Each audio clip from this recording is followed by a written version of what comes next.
I gotta get one of those hats. There you go, man. My it's brother. yours. West side. Yeah. All right, we're here with Dillin from Onit Home Inspections here in Atlanta. Thank you, Dillin, for being on the show. I truly appreciate that, man. For sure, man. Thanks for visiting.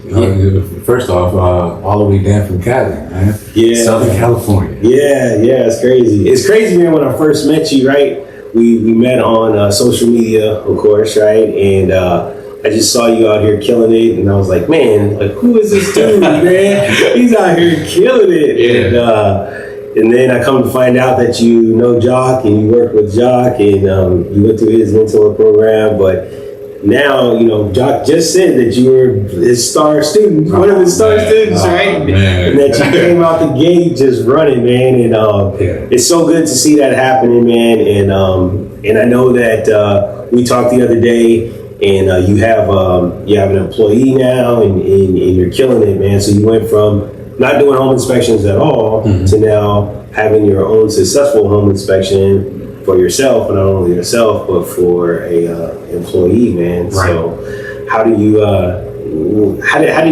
get here, man? How do we get to this point? Yeah, man. So first and foremost, I think that God had a lot to do with the success of Onit. I was in a complete different industry before, man. I was doing healthcare IT, something completely different from what we're doing now. I lost my job after COVID. My wife and I were just having a conversation where we're like, what are we going to do? Right. Where's the money going to come from? Right. I was applying to a lot of jobs, nothing was happening.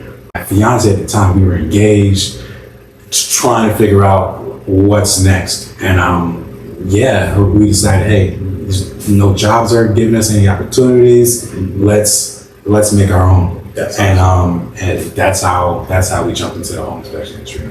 Yeah, that's crazy, man. I think a lot of people who get into this business will get into it because there's a lot of doors have been closed in their face, right? And you get tired of being laid off. You get tired of people controlling your future.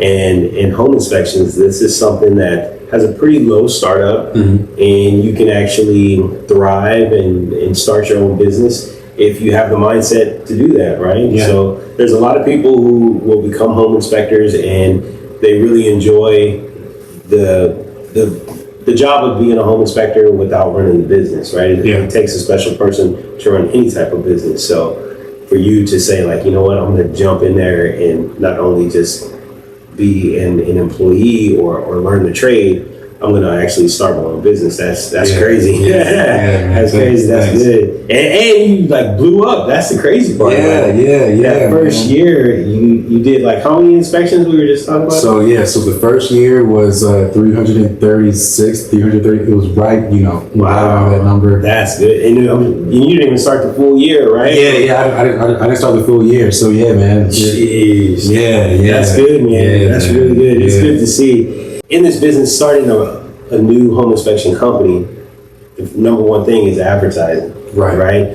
What was how did you get that many inspections? Yeah, man. So one thing that I've learned from the beginning is to be a student of the game. So I didn't reinvent the wheel at all. I found what worked for other inspectors in other markets. And I took a little bit of this, a little bit of that, a little bit of this, and kind of just made my own thing. So I was,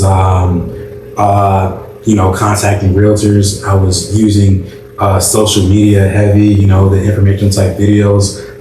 We found a lot of success in that, man.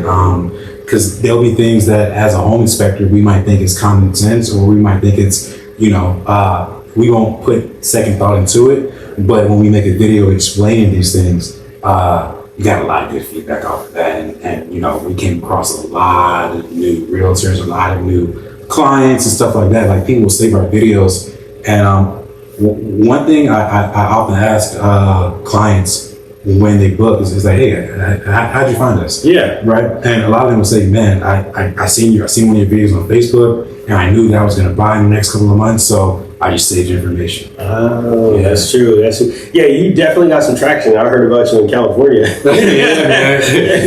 And you're way out here in Atlanta, so man, that's dope. That's real dope. And yeah, man. Like even you, like guys like yourself, reaching out to me from states away. I think was awesome, man. Because like I'm a guy who came into the industry and I really didn't know too much. I was really learning as I went. So to have vets in the game like you, who were super knowledgeable, super welcoming, and just saying like, hey man, if you need anything, let me know. Anything I can help you with, like.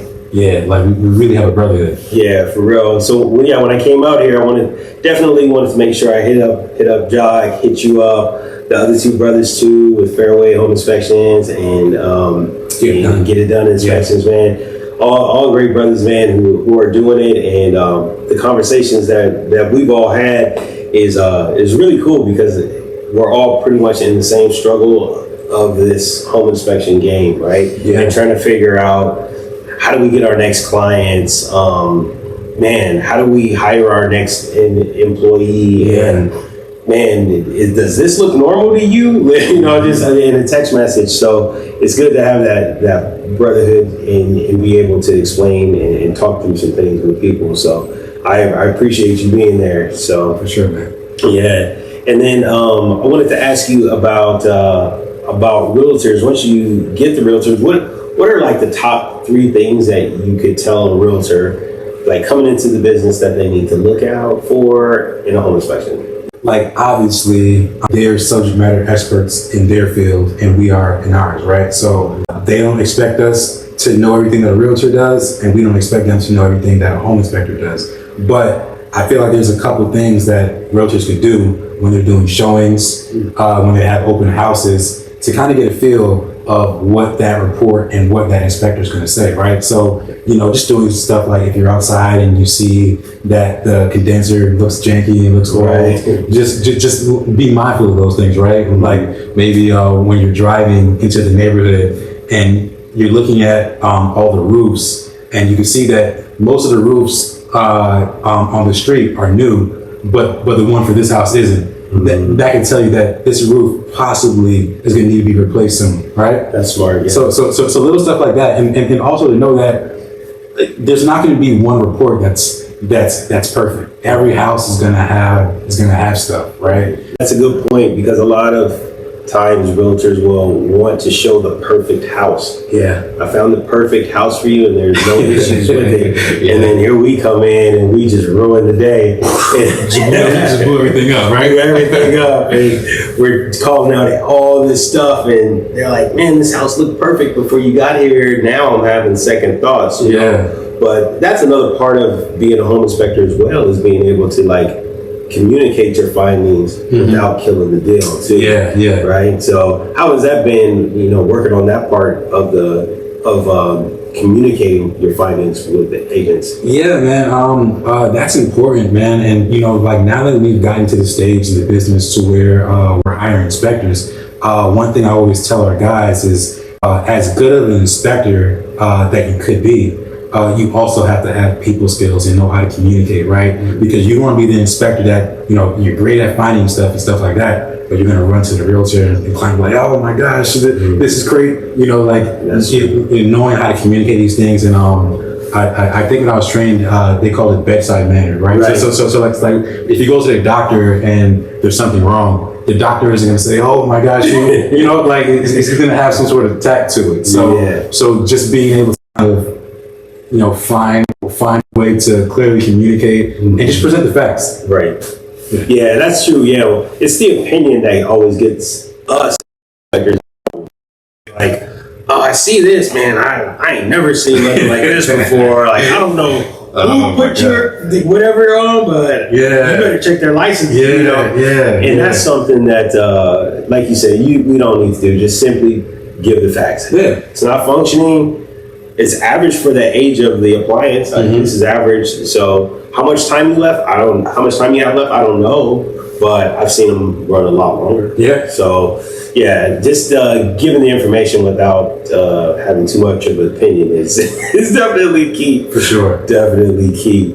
If people wanted to reach out to you, how would they reach out to you? Yeah, so we're Onit Inspections on most social media platforms. So Instagram, Facebook. Our website is onitinspections.net.